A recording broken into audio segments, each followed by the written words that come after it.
Hi everyone. सो अपने TCS NQT की series में हमने, अगर आपको देखा होगा तो ये वाली जो प्लेलिस्ट है ये हमारी अभी चल रही है, इसमें हमने एवरेज पढ़ा था एंड एवरेज की वीडियो मैंने पोस्ट करी थी। अगर आपने नहीं देखी तो आप देख सकते हो। सो इस सीरीज की ये फर्स्ट वीडियो थी एंड आज हम सेकंड वीडियो यहाँ पर अपलोड कर रहे हैं जो कि होने वाली है नंबर सिस्टम पर। सो इस प्रकार से हम कोशिश करेंगे कि सारे के सारे टॉपिक्स को हम कवर करें and number system is one of the most difficult topic you can say. मतलब मुझे तो ऐसा लगता है कि ये one of the most difficult topic होता है बिकॉज इसमें काफी सारी थ्योरीज हैं, काफी सारे थ्योरम्स हैं, काफी सारे कॉन्सेप्ट्स हैं जो आपको समझने होते हैं। दूसरी बात, ये जो मैं चीट शीट वगैरह यूज कर रहा हूँ, साथ साथ में जो टीसीएस एमक्यूटी की हम प्रिपरेशन देख रहे हैं, उसके मॉक टेस्ट और उसकी ये लिंक, ये सब आपको डिस्क्रिप्शन में मिल जाएगी। ठीक है, तो इसी में चीट शीट डली है क्रैक इंटरव्यू नोट्स, जिसका मैं यूज करके आपको ये सब चीजें पढ़ा रहा हूँ। सॉरी, ये क्रैक इंटरव्यू नोट्स नहीं, TCS NQT mock test. Okay, so इसकी लिंक आपको डिस्क्रिप्शन में मिल जाएगी। इसमें आपको 5 मॉक टेस्ट मिल रहे हैं टीसीएस के, ठीक है, जिसमें 400 क्वेश्चंस हैं जिनको आप यूज कर सकते हो फॉर प्रैक्टिस। साथ साथ में आपको प्रैक्टिस सेट भी मिल रहा है। प्रैक्टिस सेट में भी अगर आप देखोगे तो मल्टीपल टेस्ट डाल रखे हैं। साथ में रिसोर्सेज है, फ्री रिसोर्सेज और चीट शीट मिल रही है। तो चीट शीट का यूज करके मैं आपको पढ़ा रहा हूँ, लिंक आपको डिस्क्रिप्शन में मिल जाएगी। You can purchase the mock test. सबसे पहले नंबर सिस्टम की हम बात कर रहे थे, और नंबर सिस्टम जैसे मैंने बताया आपको कि one of the most difficult topic मुझे ऐसा लगता है। तो ध्यान से समझेंगे इसके कॉन्सेप्ट्स को, ठीक है, कॉन्सेप्ट समझ रहे हैं। और अच्छा, लास्ट जो मैंने वीडियो डाली थी, तो लास्ट वीडियो में काफी सारे बच्चों ने कुछ क्वेश्चंस किए थे कि क्या भैया ये इनफ है। देखो, जो अपन ये प्लेलिस्ट करा रहे हैं, ये जो मैं कवर कर रहा हूँ, ये कॉन्सेप्ट्स की है। उसके बाद क्वेश्चंस आपको सॉल्व करने पड़ेंगे। ठीक है, मैं आपको कॉन्सेप्ट्स एक्सप्लेन कर रहा हूँ कि बेसिकली क्या क्या टर्म्स यूज होती है, टर्म्स का क्या मतलब होता है, क्या फॉर्मूलाज यूज हो रहे हैं। क्वेश्चंस तो आपको प्रैक्टिस करने पड़ेंगे ज्यादा से ज्यादा, ये इनफ नहीं है, आपको क्वेश्चंस खुद से प्रैक्टिस करने पड़ेंगे काफी सारे। तो ये बात ध्यान में रखना। ठीक है, तो सबसे पहले नंबर सिस्टम में हम स्टार्ट करते हैं कि फॉर्मूलाज क्या होते हैं। ठीक है, सबसे पहले देखते हैं sum of first n natural numbers. तो अगर आपको फर्स्ट एन नेचुरल नंबर्स का सम निकालना है तो उसका फॉर्मूला होता है n multiply by n plus 1 divided by 2. Then a sum of squares of first n natural number. So sum of squares of first n natural number होता है n multiply by n plus 1 multiply by 2n plus 1 divided by 6. ठीक है, तो n की जगह आपको जितने भी नेचुरल नंबर्स का ये निकालना है सम ऑफ स्क्वायर, आप n की जगह पुट कर सकते हो। सम ऑफ क्यूब्स का क्या होता है, n multiply by n plus 1 divide bye 2 की पावर 2। ये फॉर्मूला होता है अगर आपको सम ऑफ क्यूब्स निकालना है फर्स्ट n नेचुरल नंबर्स का। यूक्लिड डिवीजन क्या होती है, यूक्लिड डिवीजन थ्योरम के according a equals to bq plus r. For any two integers a and b, there exists a unique integer q and r such that a equals to bq plus r. इसको समझने के लिए for an example मैं बात करता हूं कि जैसे कि 16 है, हमारे पास दो इंटीजर है 16 एंड 3। सो यहां पर मैं इन दोनों को इस फॉर्मूले के अकॉर्डिंग रिप्रेजेंट कर सकता हूं। हम किसी भी दो इंटीजर को ले सकते हैं और हम उनको इस फॉर्मूले के अकॉर्डिंग रिप्रेजेंट कर सकते हैं। कैसे, अब ध्यान से समझना। a equals to b q plus r, यहां पर ये चीज मेंशन है। ये हम कैसे, मतलब दो इंटीजर इसमें लिखा है q एंड r ऐसे एग्जिस्ट करते हैं कि हम उनको इस प्रकार से यहां पर रिप्रेजेंट कर सकते हैं। ठीक है, तो कैसे करेंगे देखो। जैसे सपोज 16 है, 16 को अपन कैसे रिप्रेजेंट करेंगे। जैसे 16 है तो 16 को अपन लिख सकते हैं 16 equals to 3 multiply by 5 plus 1। ठीक है, और अगर आप देखोगे तो इसकी वैल्यू क्या आएगी 16। तो a की जगह क्या हो गया हमारे पास 16, b की जगह हमारे पास क्या हो गया 3, q मतलब क्या होता है कोशंट, और क्वोशंट की जगह हमारे पास क्या आ गया 5, और r होता है रिमाइंडर, रिमाइंडर की जगह क्या आ गया 1। यहाँ पर 3 क्या है मल्टीपल है, q यहाँ पर ये जो 5 है ये कोशेंट है, एंड r इक्वल्स टू 1 ये क्या है हमारा रिमाइंडर। हम इस प्रकार से यहाँ पर यूक्लिड एल्गोरिथम के हिसाब से किसी भी इंटीजर को रिप्रेजेंट कर सकते हैं। देन है relation between LCM and HCF. LCM and HCF के बीच में क्या रिलेशन होता है। अगर सपोज कोई दो नंबर है ए एंड बी, अगर उनका हम एलसीएम एंड एचसीएफ निकालें, जैसे फॉर एग्जांपल 12 एंड 18 है। LCM of 12 and 18, LCM of 12 and 18 multiply by HCF of 12 and 18 will be equals to A multiply by B, मतलब 12 multiply by 18। ये एक फॉर्मूला होता है। और इससे किस प्रकार के क्वेश्चन आ सकते हैं, जैसे सपोज दो नंबर्स का HCF 6 है, LCM 36 है, एंड एक नंबर 12 है तो दूसरा नंबर क्या होगा। तो आप ये सारे फॉर्मूलाज की जगह यहाँ पर ये वैल्यूज पुट कर सकते हो और जो भी रिमेंडिंग चीज है, जो भी पूछा गया है क्वेश्चन में, आप उसका आंसर निकाल सकते हो। जैसे find LCM and HCF of 12 and 18 ये है। तो सबसे पहले 12 एंड 18 का हमें एलसीएम एंड एचसीएफ निकालना है। तो सबसे पहले एलसीएम निकालते हैं, तो एचसीएफ निकालते हैं। तो प्राइम फैक्टराइजेशन का मेथड हम यूज कर सकते हैं इसके लिए, ठीक है। तो 12 एंड 18 का हमें अगर निकालना है एचसीएफ, तो हम कैसे निकालेंगे। जैसे 12 है, 12 को आप क्या लिख सकते हो, 2 टू दी पावर 2, ठीक है, ये हो गया। एंड देन आप इसके साथ और क्या लिख सकते हो, मल्टीप्लाई बाय 3। इसी प्रकार से 18 को आप क्या लिख सकते हो, 2 to the power 2 multiply by 3 to the power 2। अब अगर एचसीएफ निकालना है तो हम क्या करते हैं कि दोनों का जो सबसे कॉमन है उसको हम देख लेते हैं। तो इन दोनों में सबसे छोटा क्या है, जो जो कॉमन चीजें हैं। तो इसमें 2 टू दी पावर 1 सबसे छोटा था, 2 टू दी पावर 1 लिख लिया। एंड इन दोनों में भी 3 टू दी पावर 1 सबसे कॉमन है और सबसे छोटा, तो वो लिख लिया। तो हमारा आंसर क्या आ जाएगा, 6। तो इस प्रकार से एचसीएफ आता है। तो अगर हम 12 एंड 18 का अगर एचसीएफ निकालें तो 6 आ जाएगा। ये तो आई थिंक आपको पता ही होगा। और एलसीएम कैसे निकालते हैं, हम मैक्सिमम ले लेते हैं। तो मैक्सिमम कैसे आता है हमारा, जैसे हम इसको लिख सकते हैं 2 to the power 2 multiply by 3, 12 को, 18 को लिख सकते हैं 2 मल्टीप्लाई बाय 3/2। सो इस पावर बाय 2, इसमें हम मैक्सिमम ले लेंगे। 2 to the power 2 multiply by 3 to the power 2, क्या आ जाएगा हमारे पास, 36, ठीक है। क्योंकि 4 मल्टीप्लाई बाय 9, 9 4 कितना होता है, 36। तो एलसीएम मल्टीप्लाई बाय एचसीएफ, तो हमारा एलसीएम आया था 6 मल्टीप्लाई बाय, सॉरी, एलसीएम आया है हमारा 36, एचसीएफ आया 6, दोनों का मल्टीप्लाई होता है 216। और हमारा नंबर है 12 मल्टीप्लाई बाय 8, उसका भी आ रहा है 216। तो ये जो हमारा फॉर्मूला है वो यहाँ पर प्रूफ होता है दैट एलसीएम एंड एचसीएफ का जो मल्टीप्लाई होता है वो ए मल्टीप्लाई बाय बी होता है, ठीक है।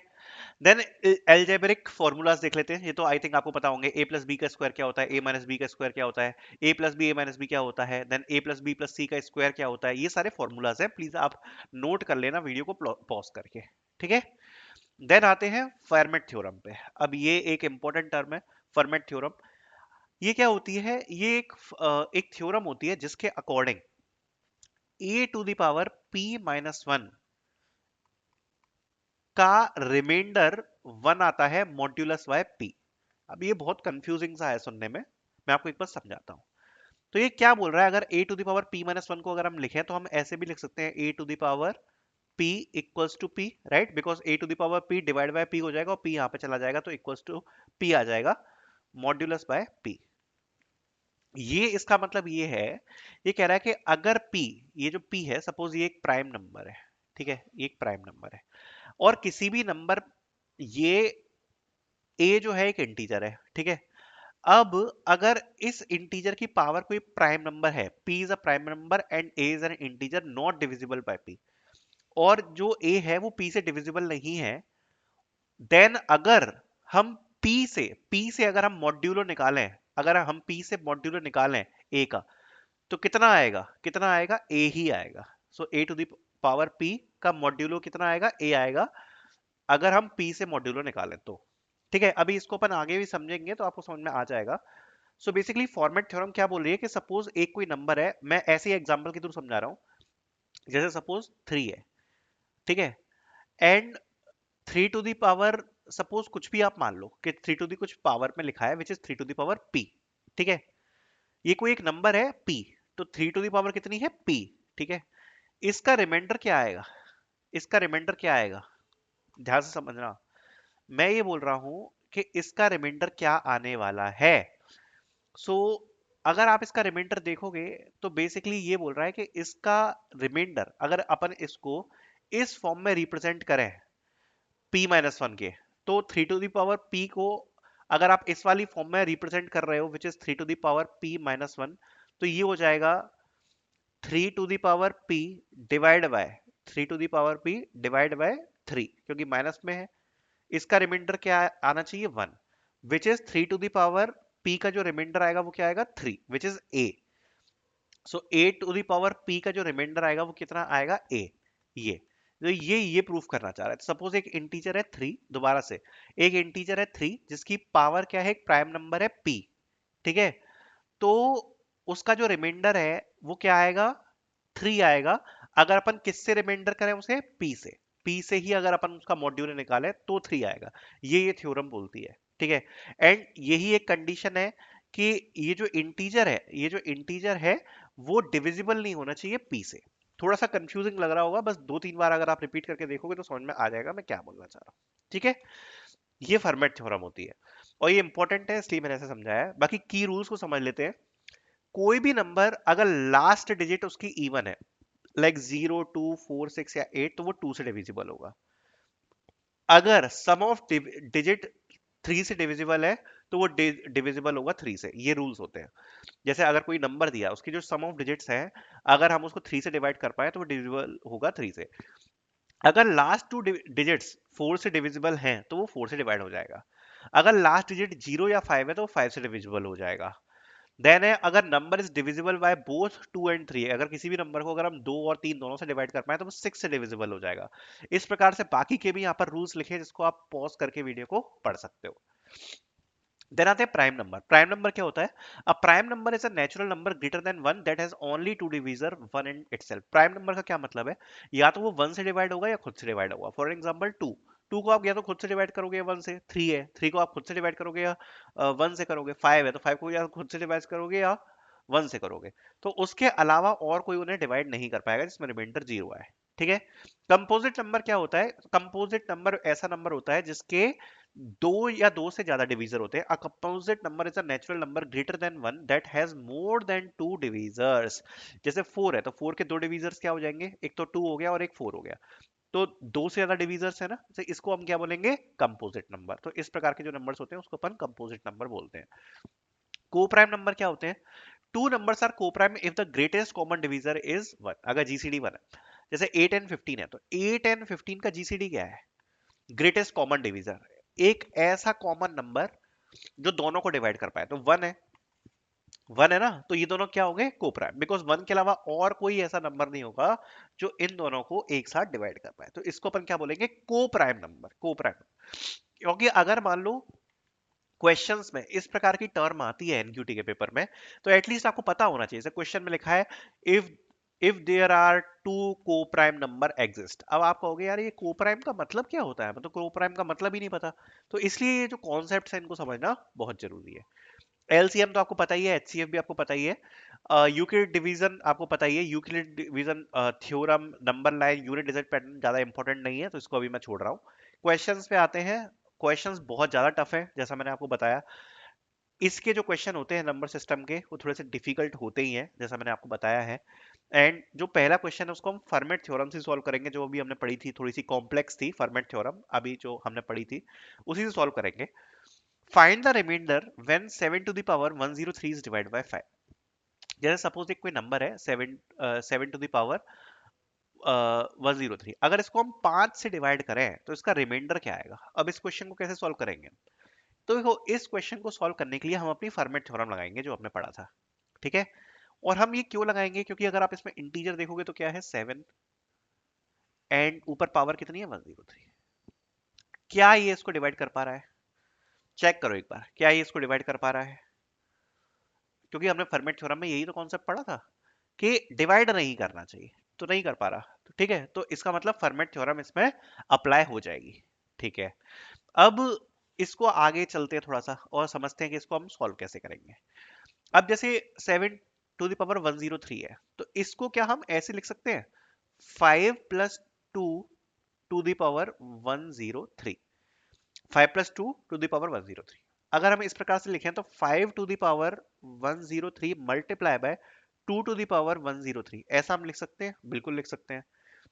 अब यहां पर चूंकि बेस 5 है और हम डिवाइड ही 5 से कर रहे हैं और इसका बेस ही 5 है, तो ये तो आपका पूरा डिवाइड हो जाएगा, ये पूरा डिवाइड हो जाएगा, राइट। एंड जो भी ये डिवाइड होगा उसकी वैल्यू क्या आ जाएगी? 1। तो इसकी वैल्यू तो यहाँ पर 1 आ जाएगी, बिकॉज अपन इसको पूरा पूरा से डिवाइड कर देंगे। और अगर पूरा पूरा से डिवाइड कर देंगे तो इसकी वैल्यू लास्ट में मॉड्यूलो में क्या बचेगी? कुछ नहीं बचेगी। क्योंकि अपन को इसका क्या देखना है? रिमाइंडर देखना है ना, रिमाइंडर देखना है। तो इस टर्म को तो अपन हटा ही सकते हैं, इस टर्म को अपन पूरा का पूरा हटा सकते हैं। अपने पास क्या बचेगा?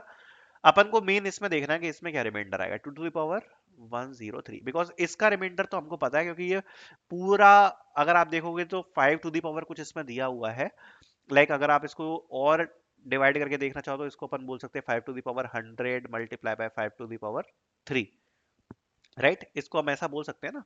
और इसको अपन को 5 से डिवाइड करना है, ठीक है, और अपन को रिमाइंडर देखना है, तो इसका रिमाइंडर तो अपन को पता ही है कि इसका रिमाइंडर क्या आएगा, 0 ही आएगा। तो इसके रिमाइंडर से तो अपन को मतलब ही नहीं है। जो बाकी का बचा इसका रिमाइंडर देखते हैं अपन, है ना, क्योंकि इसका तो अपन को पता है कि ये पूरा पूरा डिवाइड हो जाएगा बिकॉज ये 5 की कुछ पावर में है, राइट? तो इसको देख लेते हैं अपन सीधे। 2 to the power 103 अपन के पास बच रहा है, ठीक है। अब 2 to the power अपन के पास 103 बच रहा है, तो इसमें अपन एक चीज आइडेंटिफाई करते हैं जिसको कहते हैं साइक्लिक पैटर्न। अब साइक्लिक पैटर्न का क्या मतलब है? जो डिजिट्स हैं वो कब रिपीट होती हैं। जैसे 2 to the power जो 1 है वो 2 होता है, ठीक है। 2 to the power 2 4 होता है। 2 to the power 3 की लास्ट डिजिट 3 होती है, ठीक है। ये अपन लास्ट डिजिट देख रहे हैं, लास्ट डिजिट, ठीक है।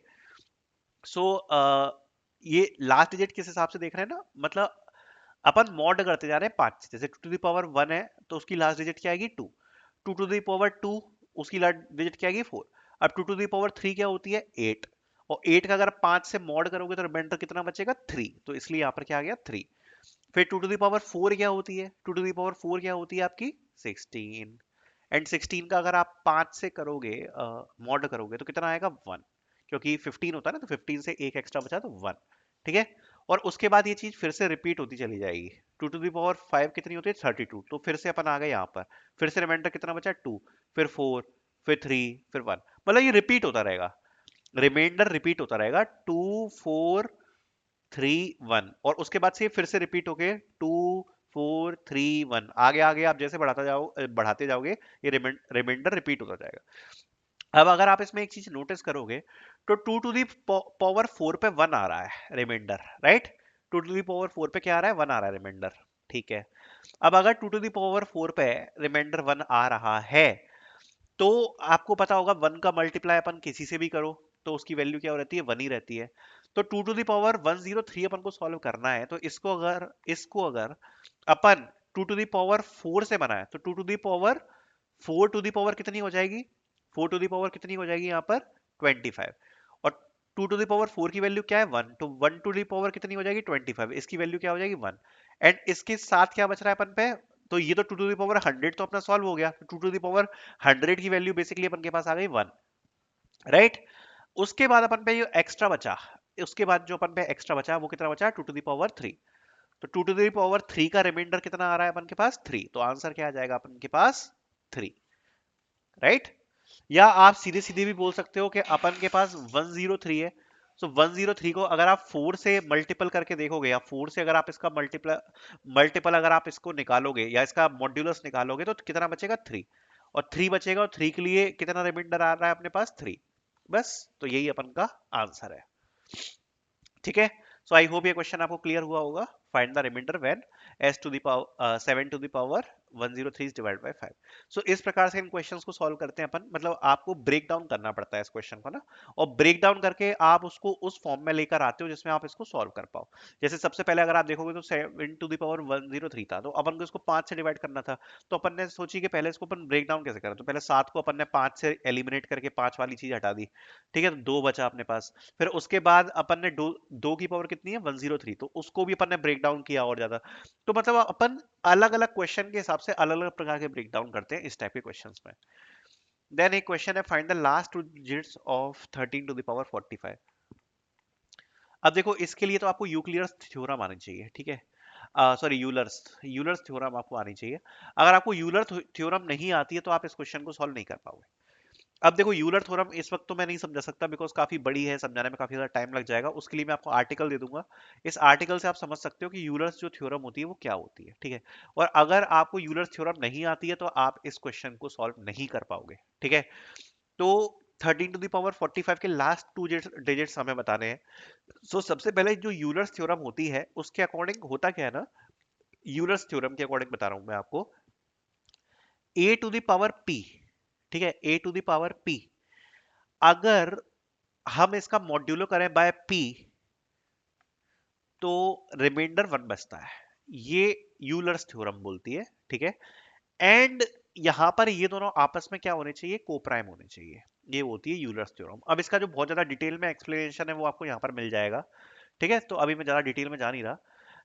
अगर अभी आप इसको देखोगे तो हमारे पास है 13 to the power 45। अब 13 to the power 45 जो है उसको अगर हम यूलर्स थ्योरम के अकॉर्डिंग जाएंगे तो वो वैसे कुछ इस प्रकार कहती है, Eulers of n is equals to n multiply by 1 minus 1 upon prime factor of 1 multiply by 1 minus 1 prime factor of 2।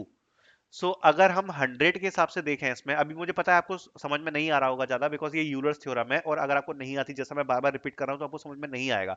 और यहाँ पर मॉड में 100 है, इसलिए हमारी यहाँ पर जब हम इसको सॉल्व कर रहे हैं तो n की वैल्यू क्या होगी 100। 100 इक्वल्स टू हो जाएगा यहाँ पर 100 1 माइनस, और 100 के प्राइम फैक्टर क्या होते हैं 2 और 5। 1 माइनस 1/2 मल्टीप्लाई बाय 1 माइनस 1/5। तो ये अपना बनेगा सिचुएशन, और जब आप इसको सॉल्व करोगे तो ये बनेगा Euler's of 100 equals to 100 1/2 multiply by 4/5। इसको हम सॉल्व करेंगे तो जाएगा 50 10 तो 40। इसका मतलब क्या हुआ, मैं आपको सीधे सीधे समझा देता हूं अगर आपको ये चीज समझ में नहीं आई है तो। यूलर्स थ्योरम क्या बोलती है, देखो यूलर्स थ्योरम क्या बोलती है, Euler of n equals to n multiply by 1 minus 1 divide by prime factor of 1 multiply by 1 minus 1 prime factor of 2। और हमारे पास हमें क्या कैलकुलेट करना है, 13 टू द पावर कितना है 45। ठीक है, अब ये हमें कैलकुलेट करना है, और जब हम इसको कैलकुलेट करेंगे तो मॉड्यूलो बाय क्या करना है 100 करना है। मॉड्यूलो बाय 100 करेंगे हम, जिससे हमें लास्ट टू डिजिट्स मिल पाए, लास्ट टू डिजिट्स। अगर हमें लास्ट 3 डिजिट्स चाहिए होती तो क्या करते हैं, मॉड्यूलो बाय 1000 करते। अब लास्ट 2 डिजिट चाहिए, इसलिए हम क्या करेंगे मॉड्यूलो बाय 100। तो जब हम मॉड्यूलो बाय 100 कर रहे हैं तो इसको हम यूलर्स थ्योरम में सॉरी पुट कर सकते हैं। कैसे कर सकते हैं, हम जब इसको पुट करेंगे ना वैल्यू को, तो n की जगह आप 100 मानो, बिकॉज 100 से हम यहाँ पर मॉड्यूलो कर रहे हैं, राइट। तो यहाँ पर n की जगह आ जाएगा 100 multiply by 1 minus 1 divide bye 100 के प्राइम फैक्टर्स क्या होते हैं 2 और 5, तो यहाँ पर आ जाएगा 2 multiply by 1 minus second factor क्या होता है 5, तो 5 आ जाएगा। इसको जब सॉल्व करेंगे तो हमारे पास आएगा 40। अब इस 40 का मतलब क्या है, जैसा मैंने बताया था, a to the power p का जो रिमाइंडर होता है वो क्या होता है इसमें 1। ठीक है, ये आपकी यूलर्स थ्योरम बोलती है, ये ठीक है, ये मैं नहीं बोल रहा, ये यूलर्स थ्योरम बोलती है आपकी। एंड ये यहाँ पर p जो है वो प्राइम नंबर नहीं है, मैं आपको ये बता रहा हूँ, ठीक है। ये होती है आपका, यहाँ पर जो है वो 1 बचता है अगर उसको हम मॉड्यूलो करें बाय p, ये बोलती है यूलर्स थ्योरम, ठीक है। सो जैसा अभी हमने देखा तो हमारे पास इसकी जो वैल्यू है वो कितनी आ गई 40 आ गई, 40 आ गई, यूलर्स ऑफ 100 की वैल्यू क्या आ गई 40 आ गई। दैट मीन्स जब हमारे पास ये 13 है, जब हम इसको ब्रेक डाउन करेंगे लाइक 13 मल्टी की टू की power 40 multiply by 13 to the power 5, क्योंकि 45 को हम इस प्रकार से लिख सकते हैं। तो ये जो 13 टू द पावर 40 है ना, क्योंकि ये 40 की वैल्यू चूंकि यूलर के हिसाब से ये आई है, तो इसकी जगह हम क्या पुट कर सकते हैं 1 पुट कर सकते हैं, इसी की जगह क्या पुट कर सकते हैं 1। और इसी चीज के लिए यहाँ पर यूलर्स थ्योरम चाहिए, बाकी का क्वेश्चन आपको समझ में आ जाएगा, बाकी का क्वेश्चन आपको समझ में आ जाएगा, ठीक है। बेसिकली यूलर्स थ्योरम से हमने यहाँ पर वैल्यू कैलकुलेट कर ली है, और उस वैल्यू के कैलकुलेट करने से क्या फायदा हुआ है, जो भी वैल्यू हमारे पास आई है उसका जो आपका रिमाइंडर बचेगा, बेसिकली आप बोल सकते हो वो आपका 1 बचेगा, तो 1 को अपन यहाँ पर रख सकते हैं 13 टू द पावर 40 की जगह। यहाँ पर आ जाएगा 1, देन हमारे पास है 13 to the power 5। 13 to the power 45 जो हमारा था, हमारा जो ओरिजिनल क्वेश्चन था उसको हमने कर दिया 30 to the power 40 then multiply by 30 to the power 5। इसकी जगह हमारी वैल्यू आ गई 1, एंड देन हमारे पास बचा 13 टू द पावर 5। ठीक है, अब ये तो 1 हो गया, अब बाकी का क्वेश्चन हमें सॉल्व करना है which is 13 to the power 5। इसको तो हम आसानी से सॉल्व कर लेंगे, हमें लास्ट के 2 डिजिट्स चाहिए। तो 13 का स्क्वायर होता है यहाँ पर 169, जिसकी जो लास्ट 2 डिजिट्स है वो है 69। देन 13 टू द पावर 4 को हम क्या लिख सकते हैं 13 टू द पावर 2 की पावर 2। तो इसमें 13 टू द पावर 2 का अगर आप देखोगे तो 69 आ रहा है अपने लास्ट में, तो 69 टू द पावर 2 कितनी आती है 4761। तो इसकी जो लास्ट की 2 डिजिट्स है वो कितनी आ रही है 61। एंड इसी प्रकार से अगर अपन 13 टू द पावर 5 को लिखना चाहे तो अपन लिख सकते हैं 13 to the power 4 multiply by 13, और इसकी वैल्यू हमें पता है ऑलरेडी, जो अभी हमने कैलकुलेट करी है, इसकी जो अपन की लास्ट की टू डिजिट्स आ रही है वो आ रही है 61। तो यहाँ पर 61 आ जाएगा, बाकी मल्टीप्लाई में 13 आ जाएगा। देन हमने इसको जब कैलकुलेट किया तो लास्ट की जो टू डिजिट्स हमारे सामने आई है, वो आई है 93, और यही हमारा आंसर हो जाएगा। मुझे पता है ये क्वेश्चंस जो है ये बहुत हार्ड क्वेश्चन है, और ये मैं इसलिए समझा रहा हूँ बिकॉज टीसीएस एनक्यूटी में आपको इसी लेवल के क्वेश्चंस देखने को मिलते हैं जो कि बहुत हार्ड होते हैं। ये जो क्वेश्चन का लेवल है ना, ये आपका एसएससी सीजीएल का लेवल है, एंड इस टाइप के क्वेश्चन आते हैं, इसलिए मैं आपको ये समझा रहा हूँ। आपको लग रहा होगा बहुत डिफिकल्ट है, लेकिन जब तक ये, जैसे मैंने आपको बताया, ये यूलर्स थ्योरम वगैरह आपको क्लियर नहीं होगी, या फर्नेट थ्योरम आपको क्लियर नहीं होगी, तो ये क्वेश्चंस आपको ज्यादा समझ में नहीं आएंगे। ठीक है, तो उसके लिए मैंने आर्टिकल आपको बोला है, आर्टिकल आप नीचे डिस्क्रिप्शन में देख सकते हो, बाकी मैं अपनी तरफ से एक्सप्लेन कर रहा हूँ। Then find the numbers of zeros at the end of 100। ठीक है, ये एक बहुत पॉपुलर क्वेश्चन है, और इसको सॉल्व करने की ट्रिक है, बहुत आसानी से इसको सॉल्व कर सकते हैं। Find the number of zeros at the end of 100 factorial.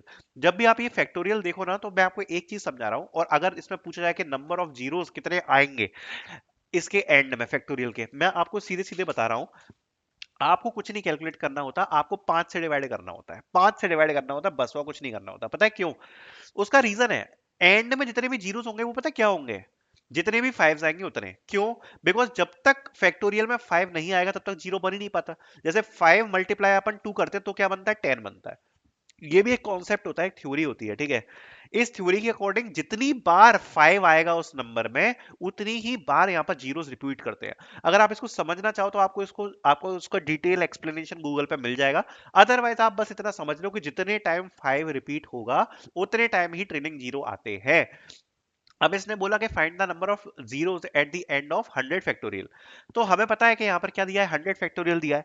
अब 100 फैक्टोरियल में अगर आप इसको, अगर इसके ट्रेलिंग जीरोस देखना चाह रहे हो कि इसमें कितने ट्रेलिंग जीरोस आ रहे हैं, ठीक है, तो इससे पहले जितने भी ऐसे नंबर्स हैं 5 वाले जो इसको डिवाइड करते हैं, बस उनका डिवीजन दे दो। तो 1 से लेके 100 के बीच में टोटल 5, जिनके लास्ट में 5 आता है, ऐसे कितने नंबर है? एक तो 5 है, एक तो 5 है, 5 खुद में, तो 5 से अपन 100 को डिवाइड कर देंगे तो कितना आ जाएगा, 20। ठीक है, दूसरा क्या होता है, 25, जो कि 100 को डिवाइड कर पाएगा। तो 25 का इसमें डिवाइड कर देंगे, विच इज क्या, 4। तो 5 प्लस 5 से अपन ने डिवाइड किया तो कितना है, 5 प्लस 25। इन दोनों का जब अपन डिवीजन करेंगे, उससे जितना नंबर बनेगा वही हमारा आंसर होगा। तो जब हम 5 से डिवाइड करेंगे तो 20 टाइम्स हम डिवाइड कर पाएंगे, और 25 से डिवाइड करेंगे तो 4 टाइम्स डिवाइड कर पाएंगे। तो इसका आंसर क्या आएगा, 24, और वही हमारा आंसर होगा। इस प्रकार का जो भी क्वेश्चन आए, आपको कुछ नहीं करना, उससे पहले वाले जितने भी 5 आते हैं जो इसको डिवाइड कर पाए, उससे आप इसको डिवाइड कर दो, और वही आपका आंसर बनता है। ठीक है, तो ये एक और थ्योरी होती है। आई थिंक ये आपको समझ में आया होगा। बाकी कुछ कॉम्प्लेक्स क्वेश्चंस हमने सॉल्व करे हैं जिस प्रकार के टीसीएस में आते हैं, एंड आपको बहुत सारे क्वेश्चंस और भी यहाँ पर सॉल्व करने पड़ेंगे। मैंने आपको बस थोड़े बहुत ही क्वेश्चन समझाए हैं, एंड मैंने आपको कॉन्सेप्ट समझाए हैं काफी सारे, तो ये कॉन्सेप्ट्स आपको पढ़ने पड़ेंगे। ठीक है, बाकी लिंक आपको मॉक टेस्ट की मिल जाएगी डिस्क्रिप्शन में, जो आप यूज कर सकते हो अपनी प्रैक्टिस के लिए। Thank you so much for watching.